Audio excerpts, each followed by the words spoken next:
We've always had room in our hearts for film and TV, not just on Netflix, but tape and disc and theaters. Also, God forbid that they take it all away and leave us nothing to broadcast to loyal listeners. We'll binge watch every single movie, so you don't have to. What else are we here for? Coming to you every week. Listen to us while you're busy. Luckily, we forgot to grow up. Hey everybody, it's Craig. Hey, it's Scott. Hey, it's Andrew. Welcome to episode number 92 of the Forgot to Grow Up podcast. On this week's episode, we are going to talk about all those crazy fan theories and conspiracies that surround television and movies that you know and love. Some might be made up and some might be true. Some of them we might be pulling out of our ass. Basically, we're going to turn this into a game where you, the listener, have to decide what we came up with and what somebody else came up with. And if you listen to the end of episode 100, then you might find out the answers to what happened in this. I'm just kidding. That's not going to happen. Yeah, we're going to talk about what we watched this week. That's a lot of foreshadowing. I was trying to come up with a really elaborate way for people to listen to the last to the next 8 episodes of our podcast here. Then we're going to talk about what we watched this week, and it's going to be great. So, who wants to start with their favorite theory? Oh, I'm going to hit you with the best that's ever happened, okay? All right. I am on a website, mentalfloss.com. Which is the list I was also looking at. The article is 10 outrageous movie theories you didn't see coming. Number 6 is one that I don't think anyone saw coming. The theory, RoboCop is Jesus Christ. Oh, what? Yeah, RoboCop is Jesus Christ. Is there an explanation for this theory? Yeah, I need some more. Yeah, I'm going to scroll down because I hope it's not just deal with it. Yes, you just got to accept that as the theory. The story of a man who is wrongfully executed, only returned to life as a savior of a dying world, seems somewhat familiar to Christians. Only we're not talking about Jesus, we're talking about the hero of the 1987 action film RoboCop. Except they use like the 2014 or whenever it came out, like image, jet black, badass RoboCop who could actually move his body parts. Just look at the movie story. Alex Murphy is violently murdered while patrolling the mean streets of Detroit, which I'm not very familiar with any form of the Bible, be it New or Old Testament, but I'm fairly confident he wasn't patrolling the main streets of Detroit. It might have been in Detroit. I haven't read the whole thing. He is in our hearts. Catholic. He's in our hearts. RoboCop be with you. And also with you. And also, you should have some. And also, you should have some RoboCop. Anyway. Only to come back to life as a part machine, a part human RoboCop. He later goes around Detroit saving the lives of its citizens. There's even a scene in the movie where RoboCop, walking through very shallow water, appears to be walking on its surface. Jesus. I mean, RoboCop. Oh. Director Paul Verhoeven validates this theory. The point of RoboCop, of course, is it is a Christ story.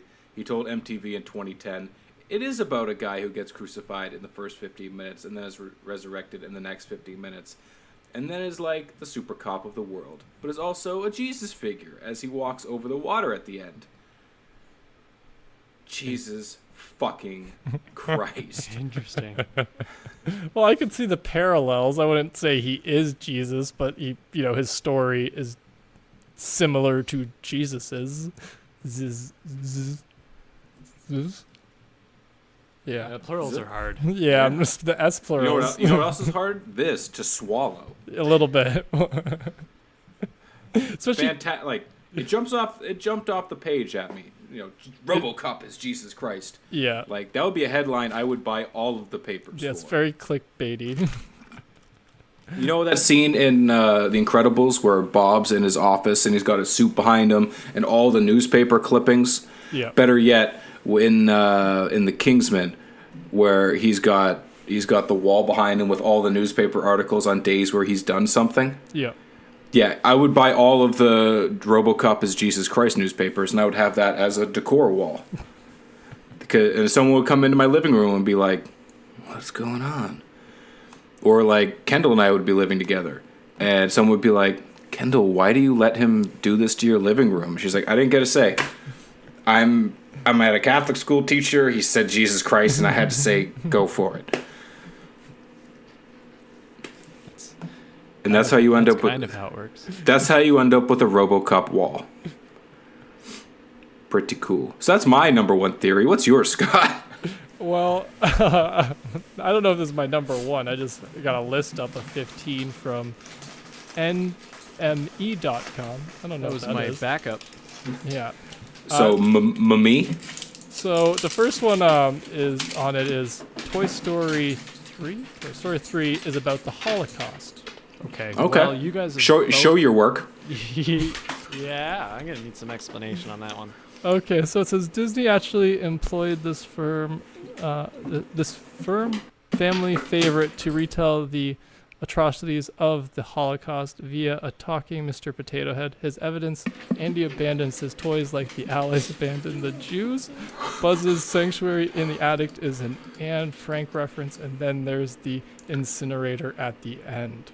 No, that's a stretch. That is, yeah. Those are all very big stretches. That is a yoga teacher stretch. Jesus. I am more on board with RoboCop being Jesus. RoboCop being Jesus than the Toy Story being a Holocaust movie. See, part of me likes the kid shows or the kid movie conspiracy theories because it really just goes to show that human beings are dark and twisted. Yeah, we want to put meaning into things.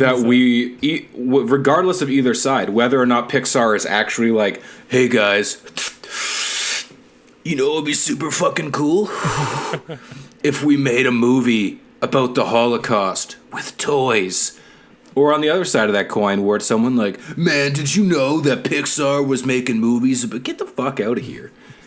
Like, do you really think it's a good idea for a multi-billion-dollar company to turn around and say, "Hey guys, let's make movies about really dark shit that happened in the past that bums everyone the fuck out, except for evil people who carry torches with white pointy things, but they're the only people who get pumped about shit like that. The rest of us, normal human beings who are kind, courteous, and loving, don't want to get on board with that." So why would they consider that? Yeah, this one definitely seems like a stretch to me as well. It's like what are you gonna tell me next? That Merlin definitely diddled on King Arthur? Like, probably, but I don't want to think about it. I really hope that doesn't come up as one of these theories. The next one I have is I was talking about it, and now you're thinking about it. Well, what I'm thinking actually about is how there's a parallel between Merlin and Obi-Wan Kenobi, which is the next one on my list at least. Okay, hit me with Obi-Wan. I gots to know. Obi-Wan is a robot clone. So Obi-Wan is a robot clone. Star Wars theories may litter the dark corners of the internet, but have you heard the one about Alec Guinness, OB-1 Kenobi, according to being a numbered cyborg clone of Ewan McGregor's original Ben Kenobi. And it says he was actually created to fight in the Clone Wars before fleeing to Tatooine and assuming Ben's identity. This one just seems like it has no evidence whatsoever to it. It just says this. This seems like something where you're like, you know what? I thought about it, and this is what I'm like me when I'm like, you know what? I'm going to believe that anyways. Yeah. Like that just seems like someone doing that where they're like, I just wish that this is what they did, so I'm going to do this. It's like this could be something, but it's also like, but you didn't have any evidence to it. It's like, yeah, he could also be like, it could just be a guy who decided to steal his name, but it's like there's no evidence for that either. Like, yeah, like it's like. Okay, yeah, so I agree. That one's a little bit of a stretch, but it did definitely catch my eye a little bit. Because I'm like, robot clone? Because, robot clones are, and robots are both in Star Wars, so, But yeah, what do you got next, Andrew? Well, I'm scrolling through, I'm on a different website now. This is newsstatesman.com, the top children's TV show conspiracy theories. Oh, bring it. And these ones they're not numbered. Now I gotta read and try to find new ones. Okay, the first one is kind of... Okay, here we go. Postman Pat. Okay, I don't know if you guys remember this claymation animated series that was around when we were a kid. It's not ringing Postman Pat is the only redhead in Greendale. Oh, fuck. Okay. And I guess the idea is that one of the kids on the show is someone else. Like, it's Postman Pat's, and his dad is something else. So he's actually the postman's kid. Oh. Which...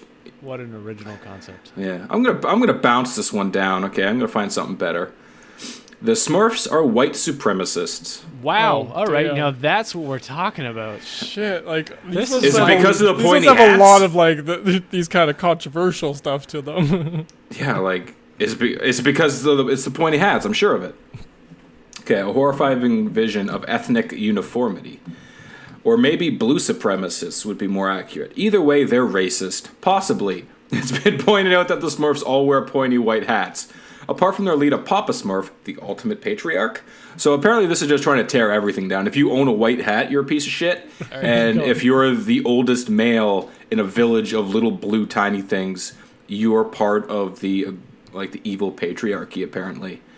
Who wears a red one, meaning these tiny munchkin thingies are maybe, just maybe, sartorially influenced by none other than the Ku Klux Klan. It definitely has nothing to do with that they're these tiny blue fucking things that they're like, well, we don't want to just give them a round head. They're not wearing shirts. It would look weird. Let's put something on it. Do they want the little propeller hats? That's probably difficult to animate. Let's just throw a white fucking toque on top And of their merch, head. like merch, Like- just things that sell better. This seems tenuous at best, no shit. Until you look at a few other factors in this theory brought to light by French political scientist Antoine Bueno. Bueno suggests, do you like that accent, by the way? I It's did. fantastic. Suggests that the- pronunciation is ideal.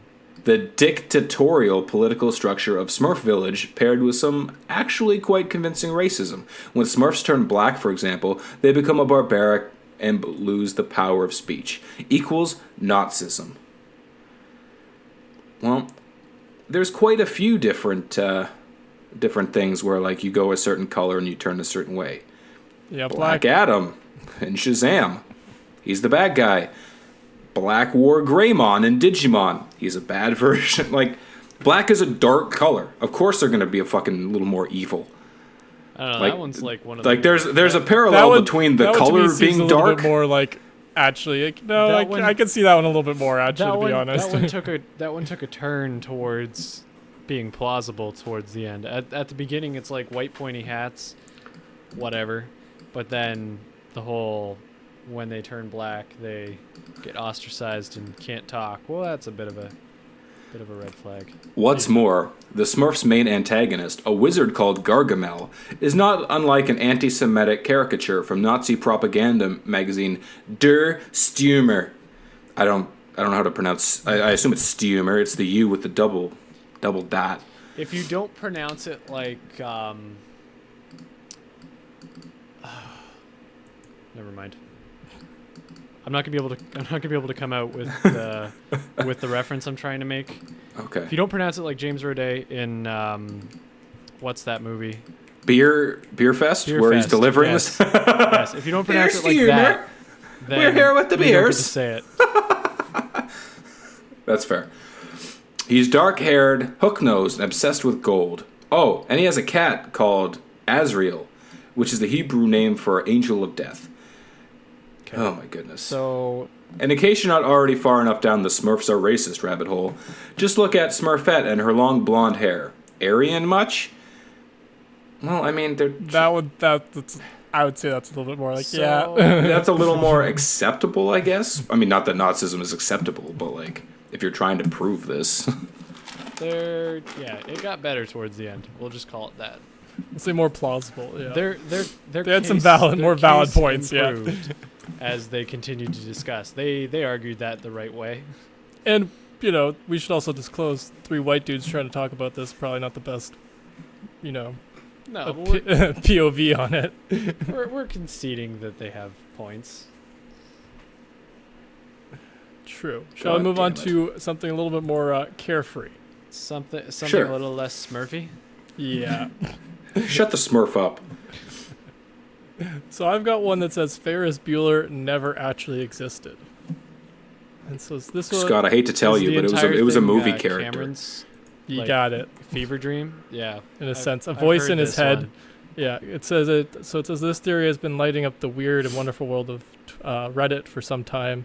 And it may just reel you in for a second. What if Ferris So was for- actually just a voice in his friend Cameron's head? So, that like, he a way bas- to, like, him justify just doing what he does? Like, him kind of blaming his imaginary friend? Is that, like, where it's going with this? I think so. So it says he basically represents the ideal life you always wanted, carefree, confident, etc. We'll leave this one up to you to mull over. So I could kind of see what they're going for, but again, it's one of those ones where it's like, well, you discount that there's a lot of scenes where he's not involved. The fact that it's always weird when people try to like say that Cameron's actually the main character, and it's like, well, no, just because he had the more character development doesn't necessarily mean he's the one that's the main character. That I've always found as weird perspectives, because it's like, well, no, the guy's Ferris literally talks to the screen. It's his movie, like, you know, just because his friends are also there, and like they. So you're telling me that like in the like the parade scene where Ferris gets up there and does his twist and shout, it's literally just Cameron staring at a float like, wow, I wish this was happening. Yeah, and like the fact that, you know, Ferris's girlfriend, whose name I'm blanking on now, but she's standing next to Cameron at that time too, and is there the whole time. So it's like, well, is she imaginary then too? Did they go break an imaginary person? So Cameron just creeped the fuck out and showed up at school dressed up as an adult by himself? Yeah. I think it's less the concept of him doing everything the way that like the way that it shows in the movie, and more like the concept that I heard was that the entire thing happened in Cameron's head because he was sick, like really sick. It's Sloan, so this I believe, this one I'm reading says that he was a voice, that like Ferris is like a voice in his head. So then they're implying that the whole movie happens minus Ferris.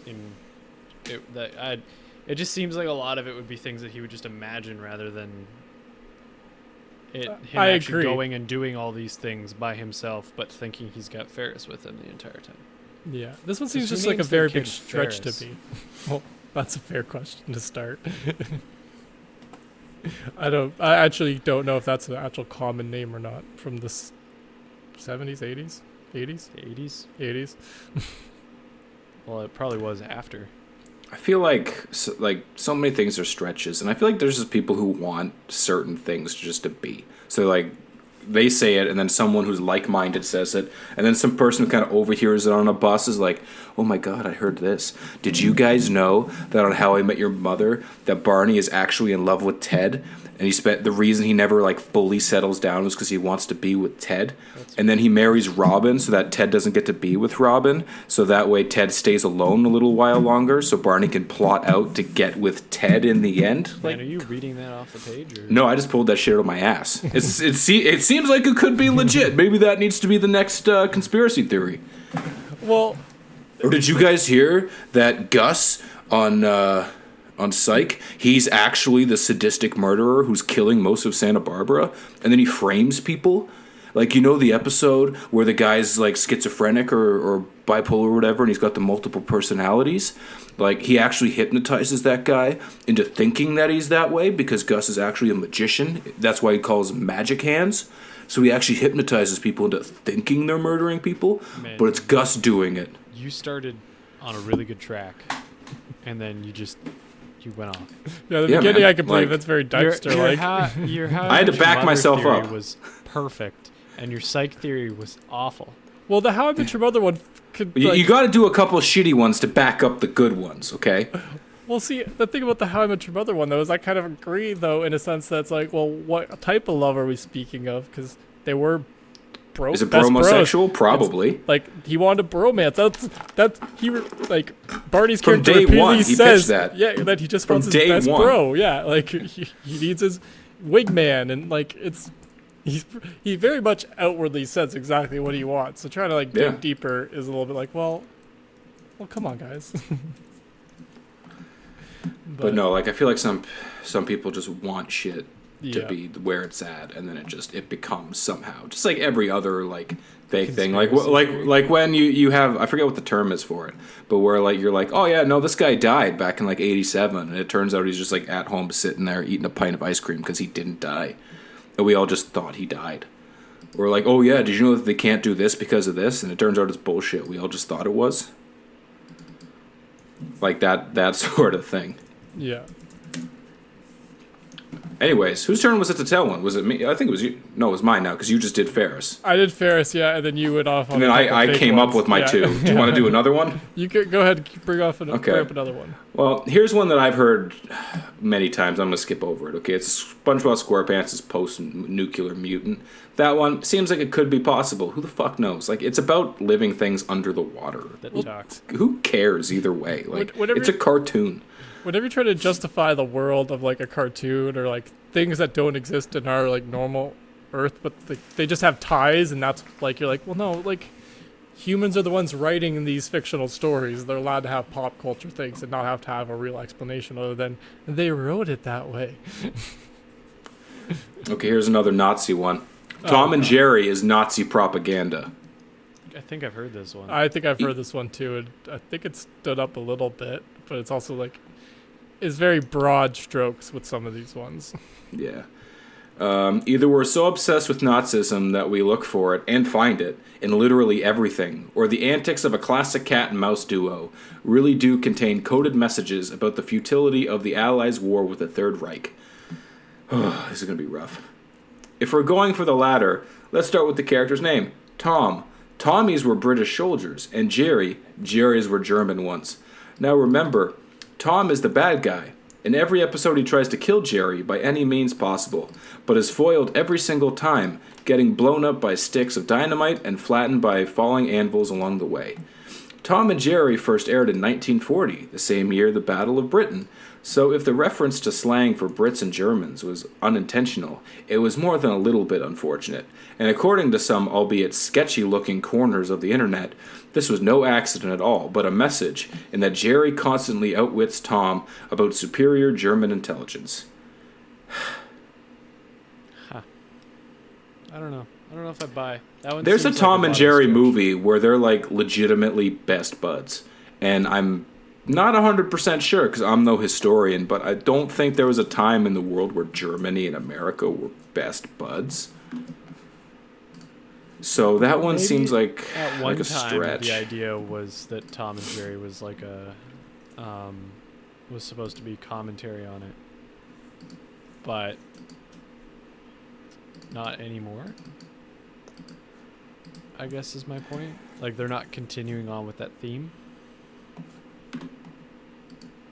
You know, I don't understand what you're saying. I'm just trying to, like, I don't know Tom and Jerry that well, so I'm like, I have really no thoughts about it, to be honest. It's a pretty standard cat and mouse. Yeah, I have, like, it's the Itchy and Scratchy, like, it's what Itchy and Scratchy are based off of Yeah. in a sense, and it's like, but I have Just more a little exposure more, to like, Itchy and calm Scratchy down. than I do them. Yeah.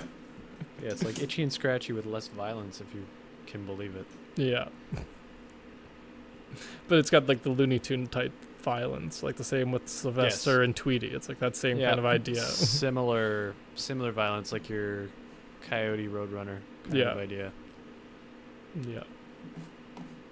Seeing a thread amongst these classic cartoons. Yeah, they're all very similar. But is it onto my theory? I believe it's onto yours.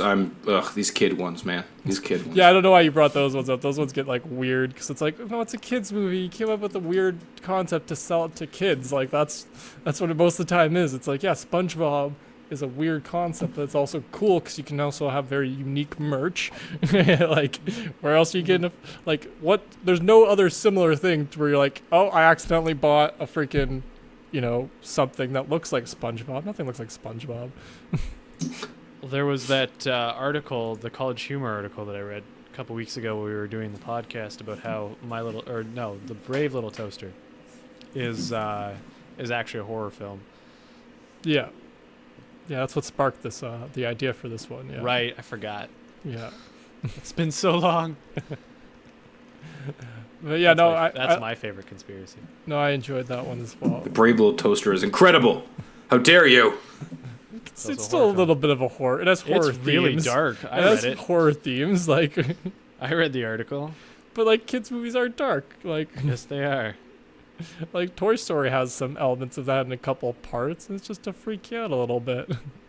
Teach kids a little bit of a lesson about, you know, don't go messing with mannequins, or Yeah. what's it? Not mannequins. Don't play with dolls. Yeah, what's the doll one? Or it's like a doll that's a puppet, though. The marionette. Is that what it's called? Okay, I wasn't sure. Marionette, yeah. Anyways, let's go on to some other theories. This one I have is Aladdin is set in a post-apocalyptic universe. I've heard that one where like the flying carpet is like actually like a machine. Yeah, and that like all the genie's references are, thus in the past. That's why he can know all those. The reason I brought up this one is because I think it's kind of like people discounting the fact, again, animated movie, and B, that the genie is a magical being. And the whole thing's based on a historical text. I didn't know that. Not non-fiction, but that it was written like hundreds of years ago. Oh, see, I didn't know that. Yeah, so see, this one just blows if us Dr. Manhattan from the Watchmen can exist in every possible reality at the same time. Yeah, why can't the genie in a cartoon? Who's also like stuck in his lamp for thousands of years too. It's like, well, yeah, like he's got powers. Why? Like he can't get himself out, but maybe. What are they gonna do? Make references to stuff from like back in the middle of fucking nowhere, back in time that no one's gonna understand? They're speaking fucking existed. English, like yeah. Before like if it was like if it was legitimately gonna take place where it takes place, they wouldn't be speaking English. I promise that. Yeah. They'd be speaking like Arabic. Yep. Does most of the Western world speak Arabic? Not currently. We might in the future. Not currently. Definitely not in the fucking 90s when that movie came out. So that's what it was. The movie was aimed at the American or North American kid. Yeah. Most of them didn't speak Arabic, and if you did, I'm sorry, they probably didn't have an Arabic version of Aladdin. Maybe subtitles. Definitely not in America. But did you guys want to hear another genie-related one? Not Aladdin genie, but a different genie? Sure. So there's a theory that Sinbad starred in a genie movie, which I think we've talked about before, which is the idea that people misremember the fact that Shaq did Kazam, and people think that there's one that he did called Shazam. And I was amongst the people who thought this too. There's false memory about this. Well, the false memory thing, that's what I was talking about earlier. Yeah, is it the Mandela effect? Something like that, yeah. I think that's where we all just assume, like, we all just have the same bullshit memories. Yeah, exactly. And that's why I like this theory, because I'm like, oh, I definitely was one of these people that misremembered this and thought that he had actually been in, I thought it was one of those cases where it's like, oh yeah, we got two of the exact same movies come out at the same time.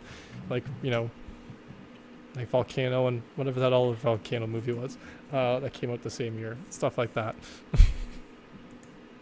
But yeah, no, I just like that one because it's just kind of funny because it's like, there was a point where I actually spent like an hour on the internet trying to find this movie and realized that I was actually incorrect and had, fallen for this. So that's why I like that one. That one's just a fun one too. It's 'cause it's like, well, I swear I could like picture him in my mind in the same thing that Shaq was wearing, but whatever. I feel like it's just because Sinbad just wears clothes similar. That's what I was also thinking too. Like he wears those heavily 70s and 80s, like very color and pattern. Like my grandparents' furniture, but on shirts. Very frilly and flowy. You know what I mean? No, I do, because I used to see him on like Just for Laughs, like back in the day on the Comedy Network and stuff like that. And that was actually my first introduction to him. Yeah. He always had like the craziest, most like out there like outfits on, and I'm like drawing attention to himself. So that's where before he even opens his mouth. I think that contributed to like the false creation of this memory, and the fact that like Shaq's not known as a movie star. He's been in a couple movies. Yeah. Like he was Steel. Yeah. Great. Have you rewatched that recently? I haven't watched that since I was like 20. Yeah. Oh, okay. And it's tough for me to get in on it. I prefer like the new 52 version of Steel where he's like trying to emulate Superman and not just be like a giant wannabe RoboCop. Yeah. with a hammer. With a hammer. Yeah. God, that movie was awful. Ugh. Anyways, I've got a Back to the Future one that I think I came up with a better conspiracy theory right. than this. Let's, Okay, let's this one take is note of this one. the Doc in Back to the Future is ready to kill himself and Marty in that parking lot during the first time travel scene. Not only has he never tested the time machine, but he claims that many of his inventions have been failures. So during the moment when he's about to find out if his life's work was a huge success or a complete waste, he not only drives the DeLorean towards himself, but grabs onto Marty when he tries to run away. In that first time travel test was a failure, they both would have been killed, which is exactly what Doc wanted had the experiment been a failure. That's just projection. Yeah, that's like- real stretch. I'd be more willing to accept it if the conspiracy theory about this was like Doc knows his future and his past because he has a fucking time machine. Like he's already been able to do it and he knows that this is the subsequent path that he has to take. Like he's done it so many times that he knows this is the only way things work out. Like multiple timeline shit. Like I would accept that before I accept this. Well, see, it's also kind of erased by the fact that the third one happens, and he takes Marty's advice and wears like a bulletproof vest, to prevent him actually dying. Because that's the other part. Like he does actually die in that scene, so it's like, well, okay, like if that was his kind of intention all along, he wouldn't have put the vest on in the third one, but at the same time, this is also pending on it being a failure, is why he would have killed himself. I think it's also kind of like more so like they're taking the fact that he's willing to risk his life in a sense, like he believes that he's so right in this that he's willing to risk him and even Marty's life by standing in the path of it. Not he's intentionally doing that because he thinks he's going to fail. It's that he's overly confident in his ability, which has been shown by the fact that we see his whole freaking. Marty's best friend is a disgraced nuclear physicist. Exactly. They that's never reference this. That's our introduction, kind of to the character. Is we see his house as our we see his lab before we see the character himself. So we learn a little bit about it based off the craziness of his house, the thing to just feed the dog, and the thing that I can't remember if it's the one that made breakfast or not. If that was Flubber. No, it was that one because it opens the can. And it goes across and plops this nasty gravy shit into Einstein's bowl. Yeah, it's the dog food. But there's I think there's 3 or 4 things there. Yeah, exactly. So yeah, you get that idea that he's a little he's just overly ambitious. For he's got to do something to get himself back. But then they come up with the best rock song ever made. Don't take money. The band is breaking up. That's the power of glove. Anyway, so what else you got, Scott? I say we do 2 more each. 2 more? You know what? Let's make it 3. Let's live large. I was literally about to say, though, 2 is the max I could probably stretch it with the lists I have left. Okay. So I'll do 2 more. You can do 3 if you'd like. So I've got Close Encounters of the Third Kind was funded by a government UFO agency. And it's got 2 whole paragraphs of stuff about how project Read me this shit. Something home. I was going to go through it quickly skim. So since the original release in 1977, Spielberg's sci-fi masterpiece has been the subject of much speculation among UFO buffs. Some theorists believe the movie was produced by a government agency to help humanity prepare for the arrival of visitors from another planet. When you also consider that the then President Jimmy Carter was interested in UFOs, the theory isn't entirely far-fetched. There's a couple more paragraphs. Yeah, I'm sure the Terminator was made as a forewarning about the fact that we're running right towards the singularity. Still fucking happening. Yeah, I think that's a big stretch again. Trying to this is gonna sound terrible, but giving credibility to people that believe in UFO theories, that's a little bit of a stretch in my mind. Oh, you guys believe in things flying around in the sky that you have no evidence of? Okay, cool. Yeah, sure. The only evidence is, you're accepting everybody else's word for it and people's just judgment. Oh, because people never lie in court under oath with no fear of perjure. Exactly. So it's that's where I'm I can't accept, because that's where most of the evidence is. It's personal accounts of people, and I'm well, no, they could just want attention. People make up stories for attention all the time. My mom, when we used to go to the grocery store, used to make up stories to the freaking cashier just to have something to say to the cashier. I never was in the hospital. My mom just made that shit up. No, I was actually in the hospital. But still, she doesn't have to tell the cashier. People want attention. And so UFO people, like, that's where I classify most of that. Is like, oh yeah, you might have thought you saw something, but it's also like, well, there's lots of explanations. You saw a light out in the desert. Man, in the middle at like 2 a.m. If I rub my eyes too hard, you sure I you see weren't lights. tired? Like, come on, like, you get a flake of something in your eye, and your eye will spasm out. Like, if I wear certain sunglasses and look at my phone, it looks like a hologram. Like, our eyes are messed up; they're not perfect, and people are just assuming that they always see perfectly and always perfectly interpret what they see. So, well, I didn't expect to go off on alien conspiracy people. I should have brought up an alien one. Anyways, should I go with my other one, Andrew, or do you want to? Yeah, because I just Googled beginning of Area 51 and found out it began in the late 60s. So you're telling me that hippies who were baked off their ass or dropping acid or shit, they didn't see that? Timeline adds up. Yeah, that's what I mean. It's like, okay. So before I keep diving into that, let's get your next one. Yeah, so the other one is Keanu Reeves is immortal. Yeah, this looks like a real stretch. Is this the one where it shows like pictures of like that looks similar to him in like 18 something? I'm not sure. So I've seen something like that floating around Facebook, and I'm like, what is everyone's obsession with him? Like, he's a humanitarian. I will give him credit for that. Yeah. He's not a great actor. Like, the world can look me in the eyes right now over this podcast. He's not a great actor. Yeah. Like, he is in very forgettable things, and he's in some franchises that just happen to exist for a long time. Well, he's also... The Matrix is a very interesting movie. Don't get me wrong. Still not the best ever made. It was just an interesting concept that maybe we're part of the Matrix. Yeah, really cool idea. I think one thing I've actually heard said about him, which I really agreed with, is that he's actually kind of like a blank canvas, which is we can all put our... like, because he doesn't have... like, he's not like a William Shatner who's like really emoting and over really the top, yeah. Acting, he's just there. Yeah, he's there and neutral enough that you're like, you can put yourself into his role because he's not leaning towards anything. Like, his personality's so neutral that it's like everyone can kind of see themselves being that chill in a sense. You know what I mean? Like, everybody kind of wants that. The best description I could give him off the top of my head would be like, he's an A-list, B-list character.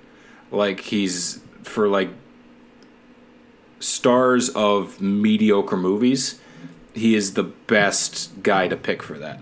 Like, you look at the Bill and Ted movies, as entertaining and memorable as they are, they fucking suck. Those were also his, like, one of his first but then we bounce from that over to, what was it, The Replacements? Oh, I love very Replacements. Mediocre acting. The Matrix, very mediocre acting. Well, no, you bounce into the things where he's like a background character. I'm just saying, mediocre acting.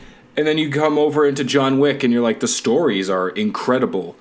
It's just him walking around shooting shit. Yeah. That is all three movies, is him walking around shooting shit. There's more to that too. There's this character of this unstoppable guy who isn't angry, like, who isn't like showing his anger. I love the first two. Yeah, the third one was the biggest waste of time. Love the first two, but I don't know why everyone's down there cradling his canadles, just like choking on what is the udder of his existence. One thing I've heard, like, lately, again, I agree. There's a little bit of a lot of love going around. I think there's a recency bias towards, like, and he's a humanitarian. Everything, like, you hear that he does, I'm like, you know what, good fucking guy. Well, that's what it comes down to. Sounds like a stand-up human being. But I don't understand the obsession with him. Like, oh, we got to get him into this movie and get him into that movie. Like, why? Well, can you think of anything where you, like, hated him in? No, but I also can't think of anything where I was just like, I fell in love with his character. That's fair. I'll give you that. And again, it's like I was saying, it was that it's a lot of his characters are kind of blank, and like are very kind of like quiet and a little bit more like you're not getting they're not deep characters. A lot of them. I'd say John Wick is probably one of his deeper characters though, because it has a lot of kind of layers to this, assassin guy. Like, yeah, I'll agree. 90% of the movie, 95% of the movie is just shooting shit. But there is a little bit more to it. The fact that this character, like, it's not any character that could be a John Wick, and we've had those in the past, like with our John McClanes and stuff like that. But this is a slightly different one because he's the scariest one to the professional killers, and that's and I think he does a great job of showing that by being this kind of quiet type. I love those types of movies. Yeah. Like I love Harry Brown. Oh yeah. With Michael Caine. We all know that I love me a movie where there's a guy with a certain set of skills who just fucking tears shit down. Yes. It's the ultimate macho. But it's just, I really feel like that role could have been anybody. Like, if Idris Elba played that role, like, I would cream in my pants. I'd be like, you know what? He's got a little bit more depth. Like every time I picture him doing anything, I just picture a very kind of monotone, like, deadpan face. Like, regardless of what his hairstyle or his beard is in whichever thing, like John Wick, who the fuck picked the middle part? Come on, man. Like, what are you doing? That's a practical... But then... That's, speaking as a man with very, very straight hair, with long straight hair, that's a practicality thing when you're doing physical activity. That's why I wear a hat all the time. You don't want the bangs coming into your eyes. You can't... As a professional killer, having long hair wouldn't make sense. I agree. Even if he was retired, that's the number one thing I'll 100% agree with. He should have a headband. You have those skill sets in you. Like, it's built in. You shouldn't... Like, you should be thinking, what if? You were a professional killer. Someone's going to come after you one day. I 100% agree. It's a vision compromiser. It's all these things. No, I agree because I've been there. Like, I understand. This is why I didn't have long hair when we played football. Because it's like, well, no, I don't need shit dangling in my eyes, stabbing me with my bangs, stabbing me. What if someone grabbed his hair and like threw him into a fucking grease fire? Boom, dead. Like, you know, like. Well, I think that would happen with anybody with hair, grabbable hair. Well, you couldn't grab my hair. Well, that's what I mean. I'm saying like.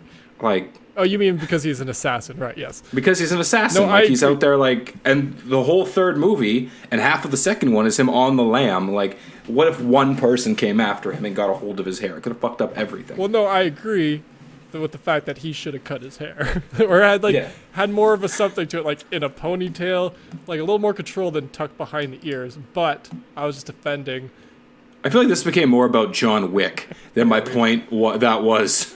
Keanu Reeves isn't really that memorable as an actor, so I don't understand why. Well, I'm defending with his best role. That's what it came down to. I'm defending Keanu Reeves with the role that I think has the most depth to it, and that I could actually defend him with. Because the other ones, I'll agree. Neo's not a very deep character. He doesn't do great acting in that, but he has done some good acting in some other things. Like, I can't remember. I think the name's Hardball. Maybe is the name of it. Of what? Hardball, I think, is the name of the movie he's in. Sounds vaguely familiar. It's where he's a coach for like this baseball team, like this little league team that's in like the not great part of town, and he does a great job in that.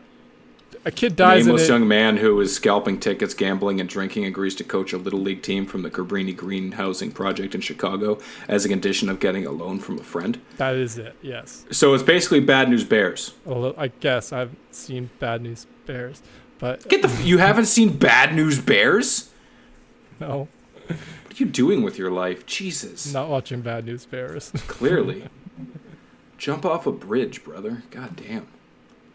That wouldn't do much here in Ottawa. Most of them are just like 5 feet over water. Well, the Rideau's nice and comfortable right now. Pardon? It's 41 degrees out. Yeah. Just end up in the Ottawa River. But well, do you want me to bounce over to my... Yeah, I was going to say, I was like, we died Keanu Reeves a little bit ago. Like, I don't know if he's immortal or not. They just had a couple examples of people that he might have looked like. And I'm like, well... There's only so many faces. Well, and it's like if you're looking at a picture from the 1800s, it's like a painting of a person doesn't count as like a thing. It's like, well, no. So the painting pictures was the first Photoshop that ever existed. Like, you don't think people got their artists trimmed little things here? Make my dick bigger. Make it bigger. Exactly. Don't chop that off. Give me a bigger dick. Exactly. Make that cod piece bigger. You're carving out a stone. Make it bigger. Make it a bigger leaf at least. Jesus. RoboCop. More RoboCop? More RoboCop. No, this one is actually Who Framed Roger Rabbit, which this one could actually also be the movie I've mentioned 146 times before, Cats Don't Dance, which is a movie about gentrification and segregation. The Toons are black people living in the age of Jim Crow. They are trying to evict Toons and build on the land of Toontown, much like gentrification pushes poor people out of their neighborhoods. Many of the Toons are performers, which is a nod to minstrel culture and the exploitation of blacks as novelties for entertainment. Jessica Rabbit is the Toon that looks most like a human. She is a symbol for women of mixed racial heritage and the way that white men frequently felt confused about their desire for them. She's also a symbol of misogyny due to her marriage to an extremely Toonish Toon. Well, I would have said just... she's like the epitome of like every possible thing that every man is attracted to in anybody. Yeah. Monster cans, huge hips, long hair, like she's a character the stereotypes of like what men are into in quotations. Like Especially, that's what she is. Like I wouldn't necessarily say she's those things. Yeah, like I've always thought it as like a slight caricature of like Marilyn Monroe a little bit. Yeah. But, like a cartoon version of that. Like that and like the Betty Boop. Betty Boop. Yeah. Like the fact that like sailors and bikers and stuff have like the pinup girl Betty Boop like on their arms. Yeah. Like it's just a cartoon that oozes sex appeal. Like I always assumed that's what that was. Although I do kind of agree with the like let's get the Toons out of here and let's build on this. I've never really thought about that like that much, but like yeah, no, that actually is. This is probably one that I agree with the most. No, just agree. Like Cats Don't Dance being like, here's the humans, the white people, and then we're gonna give like bit roles to animals playing things who are the minorities. Like it's one of those things that you can see the parallels between them. Whether or not that's what the goal was, I don't know, but you can see the parallels that add up. I think that's the best way to put it. Like whether that was the intention of the writers, I don't think we can say, and I don't think anybody really can say just based off like evidence they think they find, because I think intent and like I think intent's a little different when it comes to these things. Like sometimes it's like it can be an accident. You can unknowingly, like the Tom and Jerry thing before was like I literally never knew that those were like names for outside of the term Tommy gun. I've never heard the American military referred to as Tommy. Yeah, I've never heard that one either until this theory. Like that's why I was also like I don't know about the theory because I didn't research if that's actually a thing or if they just made that up for this theory. Because it's like most of the Marvel things that come out after the fact a movie comes out, where like it becomes like a really popular fan theory. Yeah, and then Kevin Feige or Foggy or whatever the fuck his name is gets to come on and be like, no, that's what we planned all along. Fuck off, man. Like 100,000 people saw that on Reddit. They liked it. They commented on it. It became enough for you guys to be like, oh, people like that? Let's just make that the norm. Yeah. Like it's easy to retcon shit into what you meant it to be. Yeah, like, exactly. Every like what was the saying? Like the past is 2020. Like hindsight, yeah.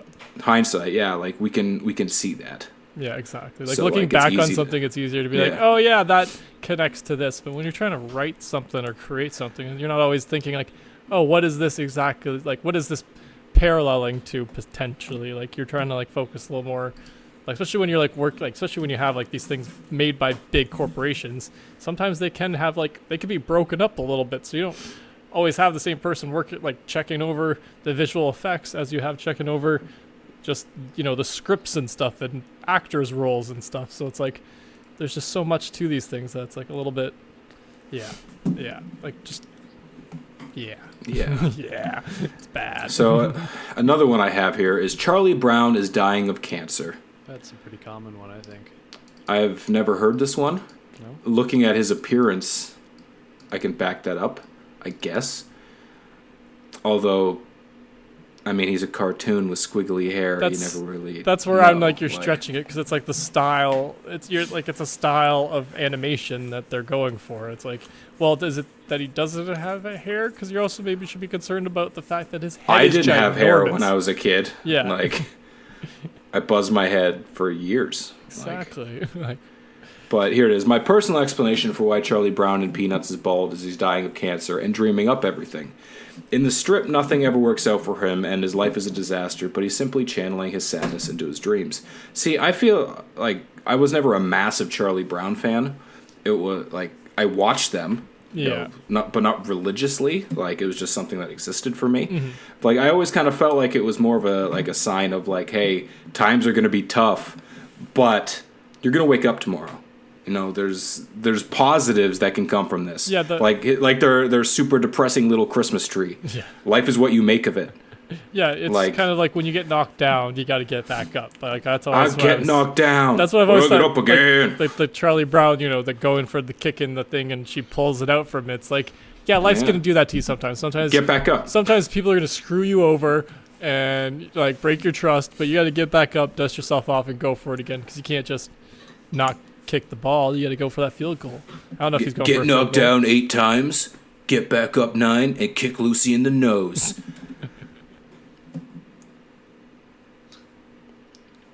That's the new saying. Okay then. What's your next theory? My next one, I had it. Oh, here's one. This isn't one I want to say, but it's what the fuck. Do you guys remember that Rebecca Black song, Friday? Yes. Okay. The Rebecca Black song, Friday, is about the JFK assassination. Okay, I'm stopping right there. I don't want to go any further. You've gone down the black. That's the end of the hole. because I can tell you how that song was written. Because it was actually written by a company that rich people pay to have their kids make music videos, Yeah. and she just had one Yeah. that went viral. That's all it was. It was a Yeah. freaking like Because if I remember correctly, it went viral for the bad reason of it being awful. being Yes. terribly awful, but also kind of catchy in the same way. It was Yeah. parodied. It became one of the first memes or gifs or stuff. Like Yeah. that's what like drove its thing. And it was like I've heard the story about this. Like her parents were both very well off in like LA, and they paid a company that literally does this, just makes music videos for anybody that's willing to pay them to make a music video, and they do all the work. You just have to show up as the kid and be in the thing, and your parents just have to pay for it, and that's all that's all her career was. This bitch is worth $1.5 million. Well, it blew up after I'm out that. here slaving away, cutting her, okay? And this bitch is like, I'm gonna sing a song because mommy and daddy are rich. We're the like. You don't even want to know fuck how rich rich people, that man. that girl that was on Dr. Phil was, the Catch Me Outside girl. You mean Behad Bahabi? Because I refuse to assume that is worded as bad baby. It's Bahad Bahabi at best.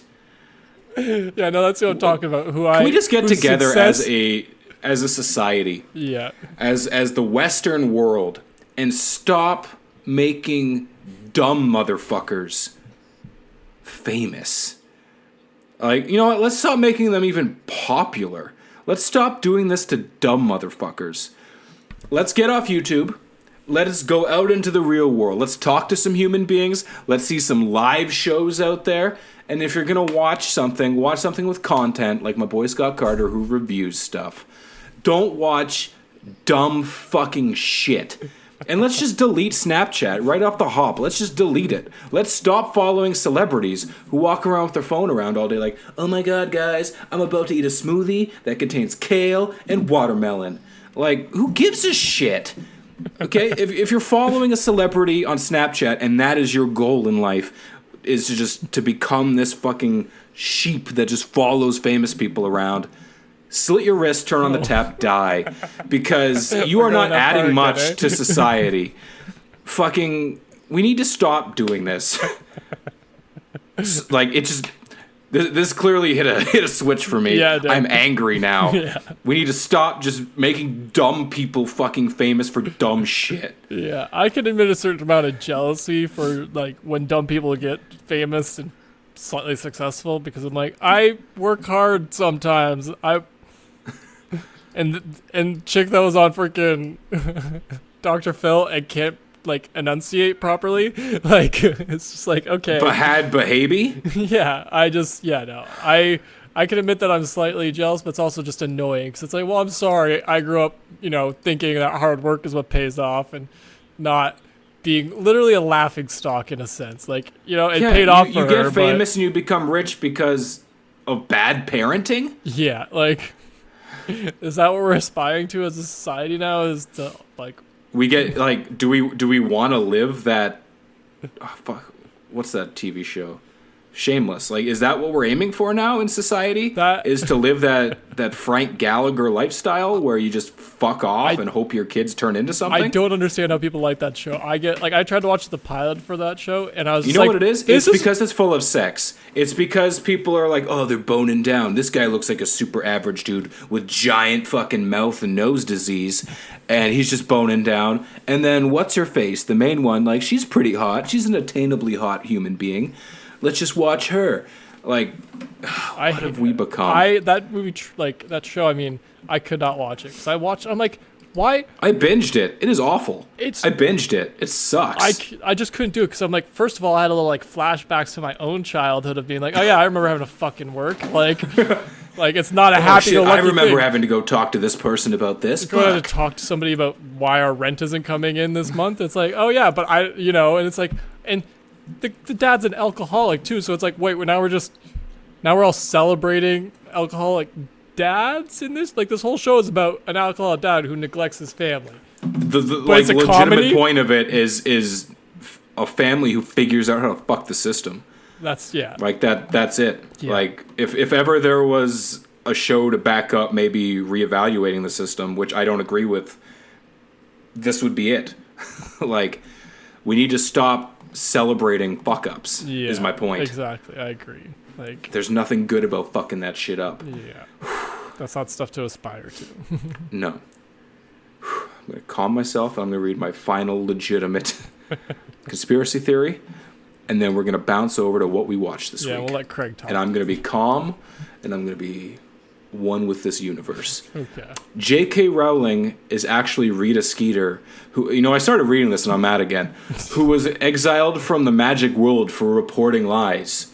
Like, this is just someone being like, oh man, I wish the wizarding world were real. Yeah, no, that's like, exactly what this is. Don't we all wish we could point a stick at a cup of beer and it just fucking magically refills? Like, there's a reason they do that to Thor in Thor Ragnarok when he's sitting around talking with Doctor Strange. And that's because, don't we all want never-ending beer? Yes. Don't we all want a hat that can just tell us where to go? For sure. Do we all want a grandfatherly character to step in because maybe our parents sucked? Who knows? I don't know what your life is. All I'm saying is this is just a super stretch of being like, I want the wizarding world to exist. Hermione was hot. She was. But still. That's not a reason to think it's real. Yeah. No, I hate the ones that are like, oh no, this is a real thing. It's like, no, just because she wrote the most popular freaking wizard story ever. Like the second most popular book in history. Yeah, it's like, just doesn't mean that magic's actually real, and she had to actually I guess report that they're all actually just like historical films then, or like historical books, because that's where you're positing if the magic world is real, then that means that those are somehow accurate in some way. Because she was a reporter, it's a whole thing. It's dumb. Yeah, like she was there, like you're implying that she just picked up the story from there, and that's what she brought. You're just giving no credit to Why didn't she do something about this abused kid who lived under the stairs? Why didn't she fucking intervene then? Well, in that case, I would assume she would have learned about all that stuff afterwards. You know what I mean? Like, it wasn't like she wasn't omnipresent during the whole life of Harry Potter. She would have just learned it afterwards. That's true. That's what it comes down to. Is like, the story is about somebody who's omnipresent. Like the narration is an omnipresent narrator because it's taken there. Yeah, during all of it. Oh man, Fred Lassinier or George, or whoever the fuck it was. Sees everything. Yeah, people. Craig, I haven't heard your voice in a while. We're sure. Hit me with some stuff. What'd you watch this week? I didn't watch a lot. Come on, girl. I've been plugging away at Designated Survivor because is it getting better for you? I actually can't decide. It is. It's not a great show. It's overly dramatic, and a lot of the story points are very predictable. Have you ever heard of Kiefer Sutherland? Like, he's He's the modern Man, day Bill Shatner. they must like have a mic inside of that guy's mouth because I don't know how they pick up anything he says. Because when he's talking Well, 'cause quietly, he you can't talks- hear a freaking word. Because it's just ADR, it's just, man, like, ADR. right on top of the mic, just constantly talking directly into it all the time. We need to do this. Jesus. Did you eat a scone with chive cream cheese on it? Why are you breathing in my face now? Come on, son. So, I like the show, and I'm going to continue watching the show. Spoilers, because I've watched a lot of it. Because I was Yeah. At this point, you're invested. Maybe not emotionally, maybe not financially, but your time's been invested. Well, I was thinking curiosity. That's what will give me a stick with the mesh show. Oh, Like yeah. a show Well, that I'm that's- like just kind of middle of the roading about. Is just I'm the curious thing where they this did goes. really well is they Like, had this whole storyline, because the concept of the story is that somebody blew up the Capitol building during the State of the Union, and yeah. basically the entire U.S. government dies except for anybody that wasn't there. So the designated Kiefer survivor, Sutherland, yeah. which is Yeah. Kiefer Sutherland, and then they find a guy that survived, and then like it's the investigation around it, and then it's how Kiefer Sutherland is the president of the United States because he's the designated survivor. Yeah. Yeah, because he's And the then- X amount in line Exactly. to So the he's throne. he was type the only thing, one yeah. alive, and they appoint it, right? So Yeah. like they decide who's the designated. Anyway, it's a whole thing where they're trying to figure out who is behind it, and so you're following the FBI team that's working on it. You're following Kiefer Sutherland, and that's pretty much it. And then everything is around those two central points that they converge at times and they separate. So the thing for the first 10 episodes was that they were like, okay, well, I'm going to be all over the place now. So the thing I like about the show is that I keep, like, characters keep being characters I like and characters I don't like, depending on the episode, because they all have different, like, they have actual, like, character traits, rather than just being a kind of like a 1 or 2 dimensional character. They're very 3-dimensional, where sometimes you question their motives and sometimes you're like, nah, man, Aaron's a good guy. And then other times the show makes you go, wait a second, is he? So then that's one thing I like about the show. But they had an arc at the beginning where the one congressman survives the blast, and they're trying to figure out why. And then the FBI basically finds out that he was in a special bomb-proof room that was added to the Capitol during a renovation. So then the whole concept is that he was there for a reason. Somebody wanted him to live. That's why he got up and left. All this stuff like that.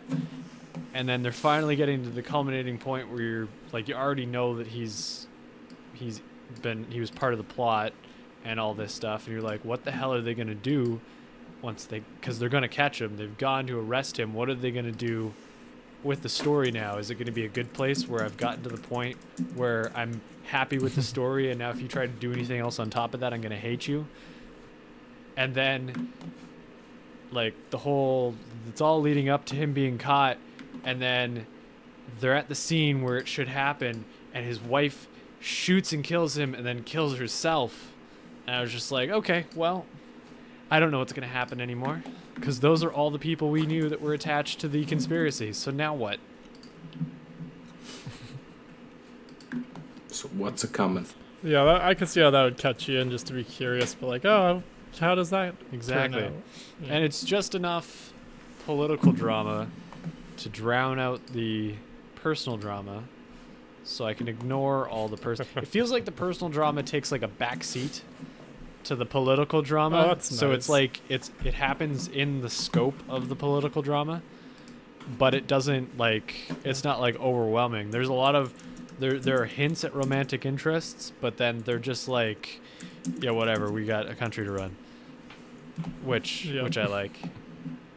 And it's just enough action to keep me there. It's not really action filled, but there's little bits and pieces. The FBI investigation is probably the part that's keeping me in there right now, because they've kind of moved past the political turmoil on the political side and gone more into a governing thing, which is a little bit dry for the most part.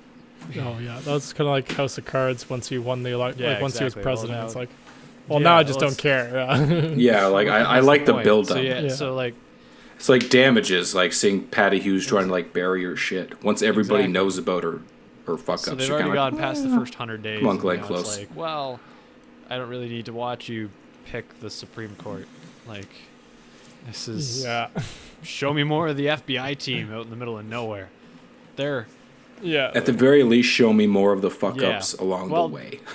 they have flawed some is the political system? drama, Let's get which makes there. you like, but some of these characters are so, like they're hardly in it, so you don't really feel anything for them.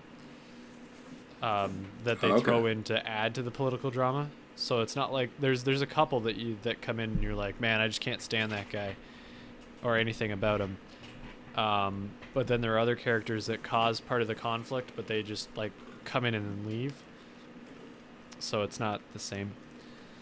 Then the other thing I watched was the Catherine Ryan special. The one, Yeah, the which one one? I The one I suggested, or okay? No, It's not bad, It's eh? not bad. It's It's I a different will be style completely honest of. with you, I fell of asleep in the last comedy. 15 minutes. That's But fair. I liked her style. I liked the It's not something that I can really remember seeing in anybody, be it male or female Yeah. comedians, where it was kind of just like, here's my opinion, I'm gonna jazz it up a little bit, and I'm gonna be Yep. how I want to be, and I like that because I think I've said it before. I can't remember if I've said it on the podcast, but here it goes. There's a lot of female comedians who I'm not a fan of, not because of their talent level, not because I don't find them funny. I find them overly vulgar. Yeah. Some of them. Yeah, I agree. Like, I don't, like, I'm a firm believer that women are the fairer sex. Men are pigs, we're monsters, we're disgusting. Like, I like to truly believe that women are better than us. I don't want to see them drop down to our level to try and, like, appeal to us. Like, Well, I'm just not a fan of I vulgar don't, in general. I don't need to hear that. Like, you're better than me, don't be me. Like, but at the same time, I don't like a lot of male comics at the same time who are real vulgar, Yeah. but a lot of that is just, I don't find them funny. Yeah.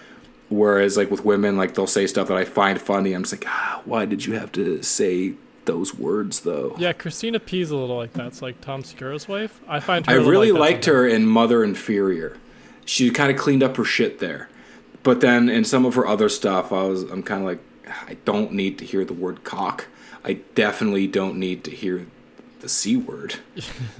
And why are we talking about shit? Yeah, exactly. Like there's certain topics I'm just like, okay, I feel like it feels very like jovial in a sense. Like I feel like Yeah. I'm just kind of past it. Like I'm like Yeah. I don't find fart jokes quite as funny anymore. Like a fart joke can be funny, but I don't need like 10 minutes of fart jokes or whatever. And Yeah. like graphic stuff. Like yeah, you could tell a story about how you almost shit yourself, but you'd also don't have to be like crazy vulgar about that either. So Yeah.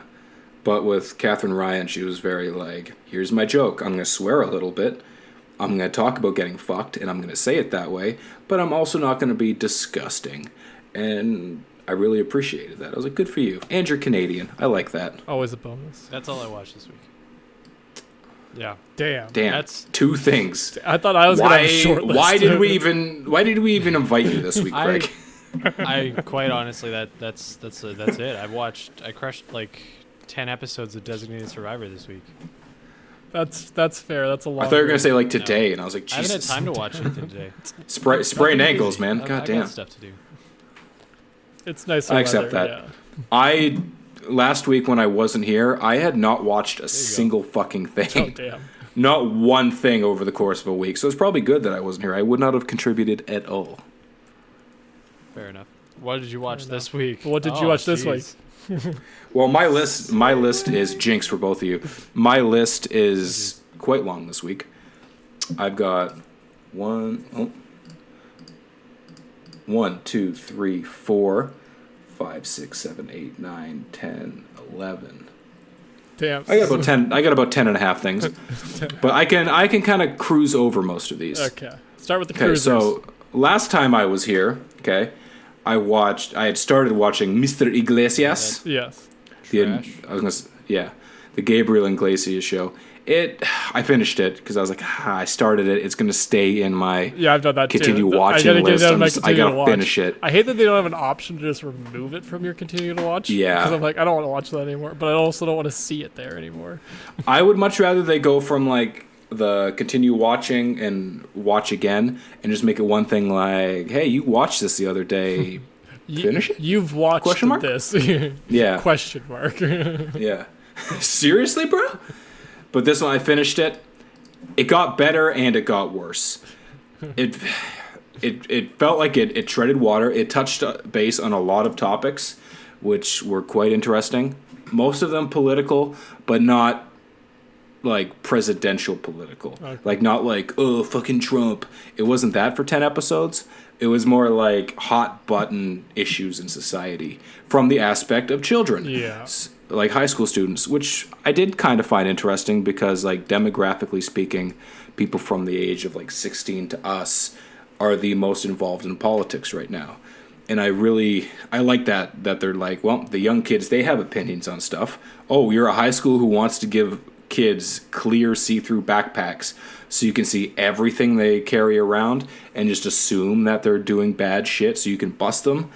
I do like that you want to tackle that issue and be like, hey, listen, we're not in a police state. Like, Yeah. I am a free human being. That's why I live here. So I like shit like that. But then when you want to just turn around and be like, ridiculous shit, I was like, yeah, okay, you lost me. Yeah, it's tough to balance that in like a show. Like, oh, we're hitting serious topics, but we're also gonna have, Enrique Iglesias. It's weird. Like, what's his name? No, Gabriel Iglesias. Yeah, I was like Enrique. Where The did that better come from? Iglesias. Yeah, He can be your that's what it was. I can okay. be your fluffy baby. I I'm just can gonna refer to him eat as away Fluffy. your chips. But yeah, like especially with his type of like humor, like I could see how it's just like He it'd be does a lot the of, like, voices a turds. lot. Yeah, that's what I was thinking. Yeah, Like the voices and like kind of like I don't want to say like quaint kind of responses, but kind of almost like just, like that's what a lot of it is him reactions. I He's imagine. very imagine he's that's how, very like- fatherly in this. He's Okay. not like super jokey. Like he's the one who instigates a lot of the jokes, but a lot of the punchlines come from his dumb students. Like he's got a lot Okay. of dumb kids. Like his whole class is a bunch of idiots, and then like one like super smart girl who just happens to be in that class because she can't be at school because she's got to work 3 jobs to support her family. And then like one girl who like types everything for the first couple episodes, and then they just stopped doing that because the gimmick had run dry. Yeah. So I finished that, and I don't regret it. Do I think it's going to get a second season? Probably. Do I think it's going to get a third? Probably not. I think it's going to go the Friends from College route, which is a bummer because I really fucking liked Friends from College. But that one, I don't see it going too far unless they're going to like Yeah, I haven't really heard tweak anything it significantly. About it. Yeah. Next up, I watched the first season of Master of None again because sometimes you have to watch incredible shows, and Master of None is one of those. That's funny. I heard that somebody on a podcast recently recommended, like some comedian that said that that's one of their favorite. XO. It's incredible. Yeah. Yeah. Go fuck yourself, Grandma. One of the best bits in that entire Yeah. show, for sure. It's because H. it's John because Benjamin it delivery, involves for H. sure. John Benjamin. So you're saying that every letter from my grandma said, "Go fuck yourself, Grandma." It's so good. But H. John Benjamin just has the most like dry, monotonous voice ever, and it's spectacular. So next up, I'm just picturing Bob's Burgers now and how good that show was.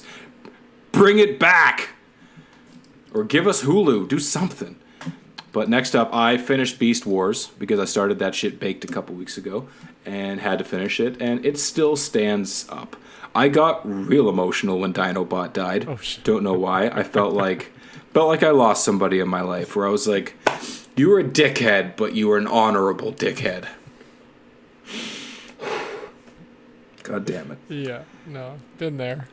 Yeah, so that shit was spectacular. Yeah. I bought a couple of new animated DC movies that have come out over the last couple months. I bought Batman vs. TMNT. Oh, nice. I've been meaning to get that. Don't rush it. Okay. Well, I've read the comics, so that's why I wasn't rushing yeah. too much. So. Yeah, the comic is better. in my Really? opinion. Okay, that's interesting. Yeah, Now I'm curious what they did Animated was just a little bit too much of a. to Nickelodeon. You're trying to tell me that Batman is going to listen to Teenage Turtles and grow as a human being because of that? Can't see it. Yeah, no, that's you don't know Can't see Batman. You don't. Next up, I've got Justice League versus the Fatal Five, Right. Yeah, that's the other one. which might as well have been Batman featuring people versus the Fatal Five.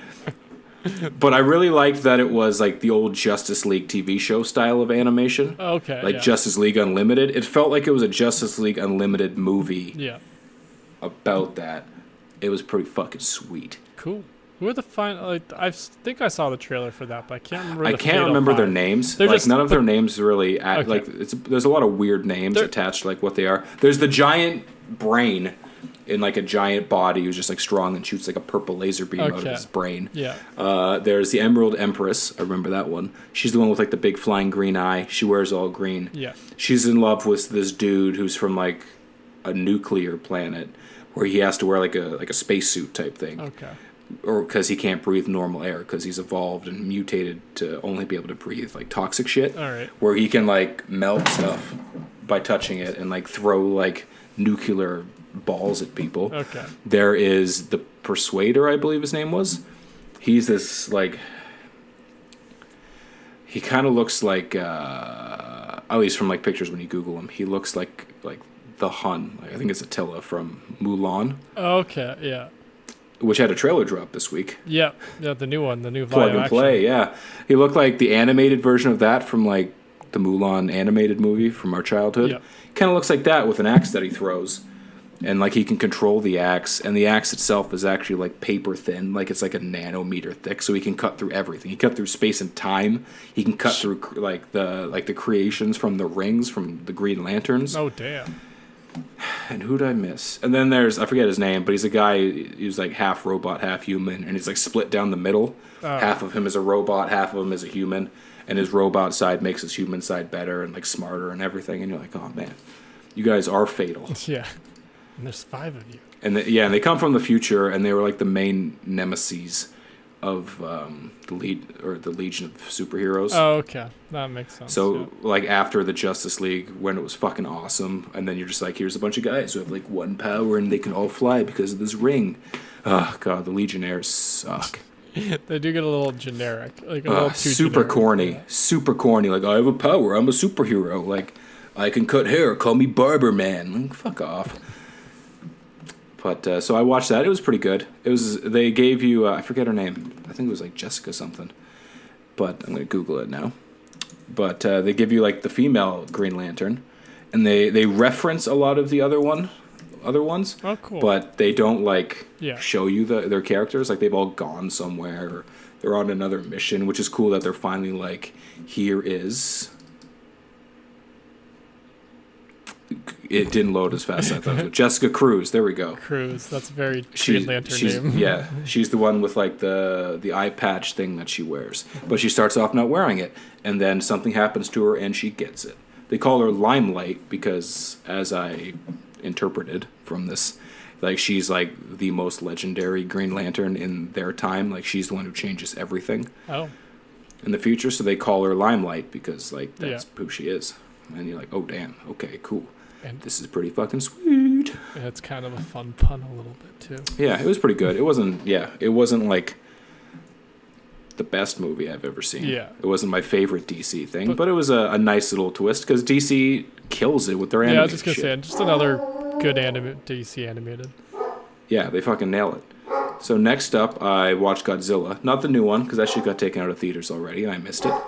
They played, or I watched the old Godzilla from like 2014. Okay, yeah. Fucking love those movies. Like, I don't know why people would bitch and moan and want more human interaction in this stuff. Like, just watch big shit do big shit. I watched Power Rangers because I wanted to see the Megazords. I wanted to see the fight scene. I didn't care that they were learning how to be friends and like take each other under each other's wing and grow. I don't fucking care. I want to see cool shit. That's why I'm watching Godzilla. I don't want to see love arcs. I don't want to see someone like grow as a human being where they sucked and then they're like, oh, I gotta do the ultimate sacrifice. Like, no. Like, I want to see cool giant shit. Yeah, no, I agree with you on that one. I think. And that's why I'm watching Godzilla. Like, Yeah. if I wanted to watch human growth and love, I'd watch Love Actually. Like, you know what I mean? Like, Yeah, exactly. I don't go to my monster movies for like character development stories or life lessons and morals. I just want to see some monsters fight. And the people are there like, as I want to see audience nuclear members. breath. That's what I want to see. I want to see him open up a mouth and breathe fire down it Yeah. and fucking roast you from the inside out. Yeah. Because that's awesome. As a big dumb guy, that's my shit. Yeah, okay? I think you're gonna like the new one a lot. Oh, I really want to see it. Couldn't make it work. Yeah, no, I get that. You best believe I got a pre-order on Amazon already. Yeah. We're gonna get that shit 3 days early because that's how they roll. I'm hoping that for my Endgame pre-order. So, Yeah, I'm in no rush for that one. yeah, we know. I know. Godzilla. So next up on my list, I watched Catherine Ryan, both specials that she has on Netflix, as we already talked about. Mm-hmm. She's funny. I watched like 3/4 of the new Aziz Ansari special right now. Like, that's what's called Aziz Ansari right now. Not I'm watching it right That's now. a bad name. Yeah, he does a change up on it, and I kind of like it because it seems like more of an approach. Like, this is how I used to do things. Okay. Like, especially after his allegations and his shit Yeah. that happened last year, which he come within like 2 minutes. He's already like pounced on that and been like, "This shit happened to me last year," and he does it in kind of a funny way. Yeah. Where he doesn't fully admit to anything, but he's like, "I fucked up," but also here's a joke with it. Yeah. Well, But he's not like dressed up. And like walking around constantly. It's not like an extremely motion special. yeah. It's him sitting on a stool in like a Metallica t-shirt and jeans. Like the exact opposite Yeah. of how he used to do his special, which I don't know if it's supposed to signify growth or make you forget like how he was, and this is a new rebranding. Yeah, maybe he's trying to go or back what? to basics or something like that. Yeah. So that's my like idea of that, like trying to take out the flash and kind of get Yeah. down to the core of it, not be like The filming sucked. Like, there's quite a few scenes where, like, it looks like someone's filming him on a phone on the stage. Like, it's real shaky. Oh, it's very possible, It's not like top quality footage.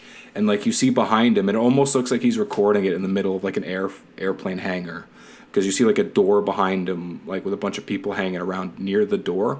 And then there's like, oh yeah, by the way, here's the audience. And you're like, what is this? Like, who came up with this filming quality? Like, Yeah, that's weird. like i'd rather you filmed it with a fucking drone. Well, it does sound like that. It what's sounds like going he on? tried to get like the one thing you have to pay for on a comedy like special is to film it pretty much, like, Yeah. and the location. But it's like, okay, so it sounds like he was trying to cut costs on both of those, or maybe he was trying to innovate. I don't know. I haven't seen it myself, so.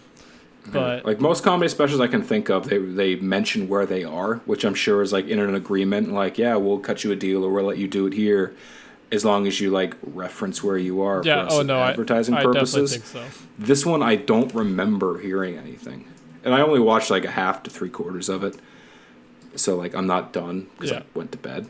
But I was like, it was funny, but it also wasn't incredible. He references his growth. Actually, he talks about how like when he first started, he was like, yeah, I'm gonna do jokes about this because they're funny, and whereas now he's like, man, I can't believe I did jokes about my chubby cousin Harris and threw him under the bus. Or like there's a scene in he talks about Parks and Rec, how he's like, yeah, there's a scene where like I give a nanny cam to Rashida Jones so that I can see her naked in her house. That is super rapey. Yeah. And I signed off on it. And then he talks about The Office. He wasn't on it.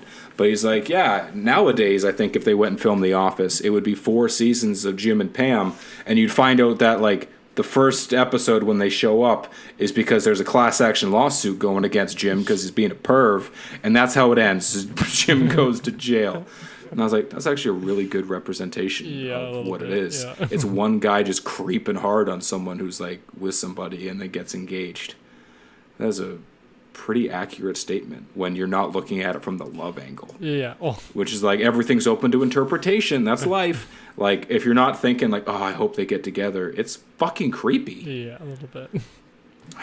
Anyway, so I got 3.5 things left. Next up, I started Good Sam, which is that movie with Tia Sarkar. Did you guys see The Internship? Yes. With Owen Wilson Yes. and Vince Vaughn, Yeah. where they go intern at Google. Yeah. She is the woman on their team.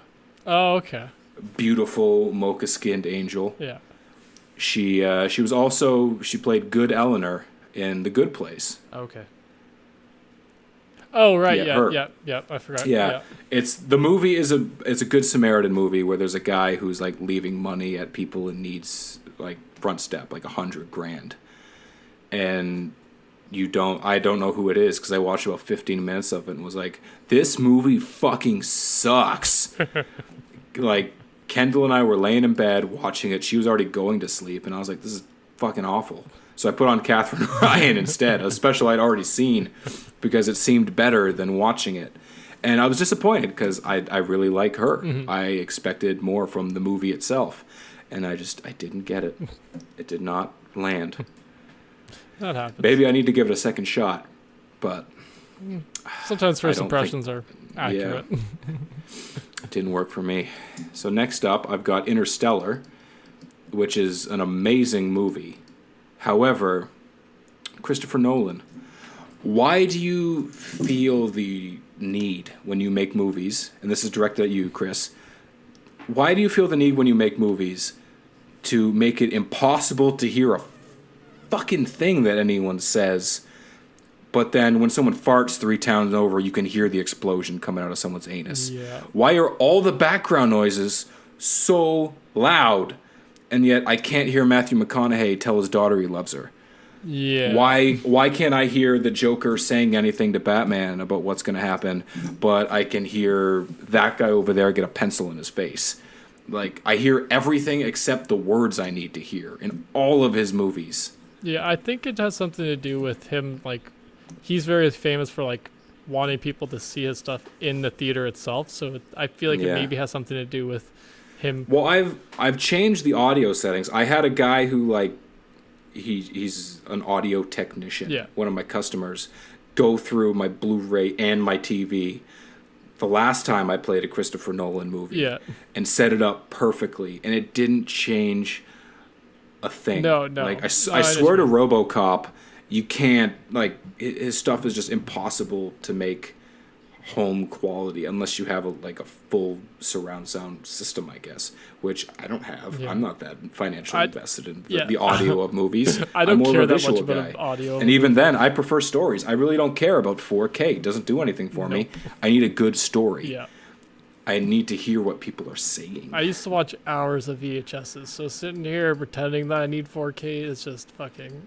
Like, I see it as like a spoiled brat kind of thing. It's like, oh, you need 4K, really? I saw a thing on Facebook a while back where it was like, oh, I don't remember Toy Story being this low def, and it's a picture of like the sheep, and you're like, yeah, because it was high def at the time. That like, was what high def was in the 90s. Yeah, like even if I go back and watch it now, I'm kind of like, this isn't bad. Like, yeah, I saw the CGI they did on Hulk in the reprint scenes. I saw Superman's goatee that is non-existent in Justice League. Like, I don't care. Like, I can look past that.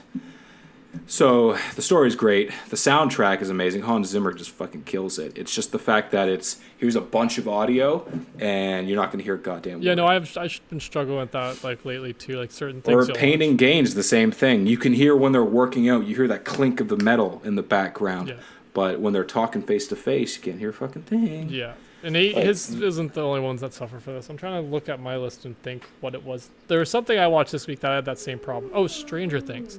No, so that was Netflix did this to me, which was you're watching and you'll turn it up because you got a lot of like dialogue scenes, and then you get one of these horror scenes pop up and things are so loud that I'm like, okay, now I gotta turn it back like down. Like, I hate anything where it's like, no, okay, let's like I get they want you to feel that this is like a big thing, but it's also like, don't make me deaf. I have sensitive hearing. Like the best audio clip from Interstellar is when the ship blows up and there's no noise at all because it's the vacuum of space. Yes. Like, that's the best because, like, that's accurate. Yeah. That is so accurate because it's the vacuum of space. You wouldn't hear that. And that's the best bit because everything else is just way too loud. Yeah. So next up, I've got The Fate of the Furious. The love of my life is heavy into the Fast and Furious movies. Really? That's So I I didn't expect said, that. you know what? I need to not be a selfish movie person. Yeah. I need to watch what she likes. Yes. And she loved it, and there was some cool shit in it, but I can't get my head around the idea of all these separate government agencies just relying on criminals and people who drive cars and Tyrese to save the world on multiple occasions. Yeah, no, I agree. It's gotten to this part where it's literally just, it's just the most ridiculous thing. But that's what that's why it's fun, is that it is don't get me wrong. I love the crazy car jumps. Yeah.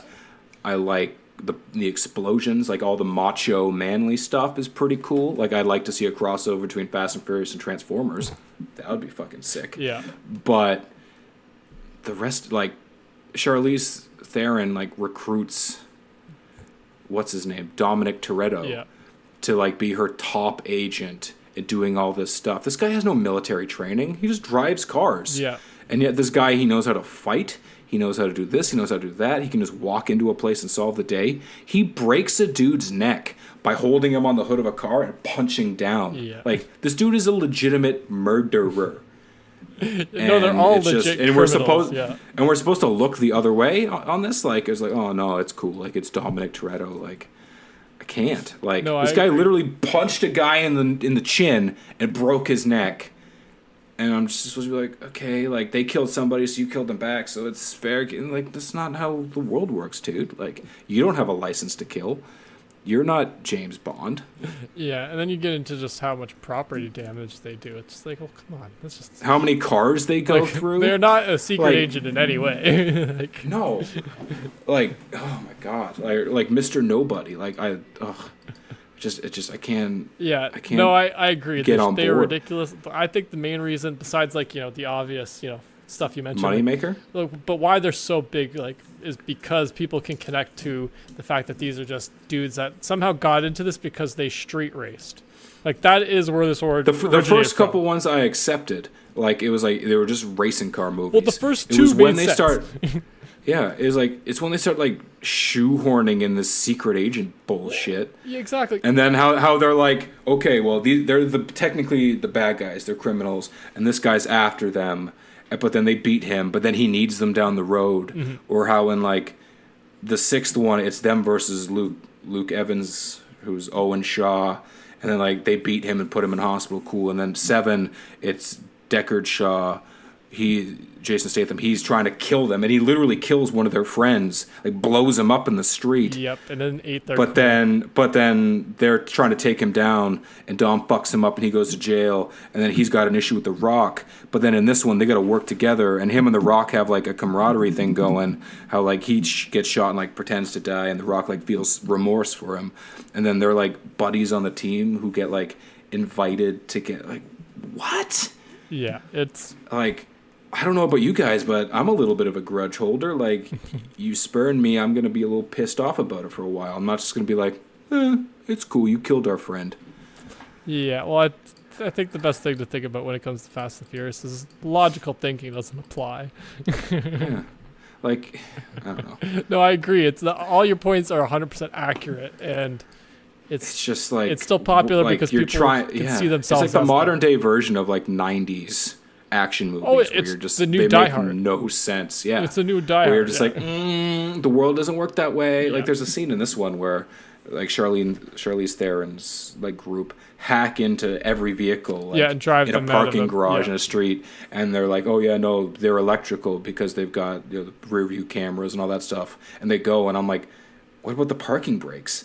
There's no electric switch for a parking brake. You have to push in a button. Yeah, there's... Or what about, like, There's so many shifting flaws with gears? that. What are the chances of this whole parking lot only having those types of cars? Like, there's no bum like me who's driving a fucking 92 Yeah. Kia. Like, Yeah. you know? Like, or, like, even just shifting gears. Like, you got to be able to, like, pull this back and shift it. There's no inside to like change that. It just makes no fucking sense. But the last thing on my list, and I didn't even watch this, it's just he had a special come out, and what the fuck is up with Mike Epps? How is he still around? Who is asking for more Mike Epps material? The fact that he has specials to begin with doesn't make sense. Like, he's kind of like... He's like Cat Williams. He's just there. And you're like, what? You had 4 good jokes, and you're still... Someone's still giving you specials? That's just my thought. I haven't seen any of his specials, so I can't comment on his stand-up abilities. But I did hear about that one being added recently. I can't remember what podcast I heard that on. Why is he still a thing? Like, why? Because Netflix needs content. Like, it's Mike Epps. Like, he's... Ugh. Like, his most recent cinematic excellence was in The Hangover, where he played just the drug dealer, the dipshit drug dealer. Like, okay. Yeah. But I digress. What did you watch, Scott? I just talked for half an hour. Yeah. So I'm going to just breeze through what I watched this week, because it wasn't a whole lot of new stuff. So I watched some more Stargate. I rewatched Infinity War. I'm watching The F Word, which is a Gordon Ramsay show. But one new thing I did watch was I watched Brian Callen's earlier special, so not his new one, Complicated Apes, but his one from 2016, which was called Never Grow Up, which I thought was kind of funny and a little fitting. Because we forgot to? Because we forgot to, and he says never to. Never did. So, so I thought that was funny, but it was another good one. It's like really enjoyable along the same lines as his new one. It's just, topics pretty much more accurate to 2016. So I'd recommend it. I enjoyed it. But that actually ties into some news I have, which is I can now finally watch Prime on my Chromecast. So I'm going to be having a lot more Prime stuff on my list lately, because I can actually watch it on my TV, because I can cast it from my phone to my Chromecast finally. So get over there. Yeah, so I'm excited. I'm going to be checking out a bunch more of that stuff. But what else? I already mentioned I watched the new Stranger Things season.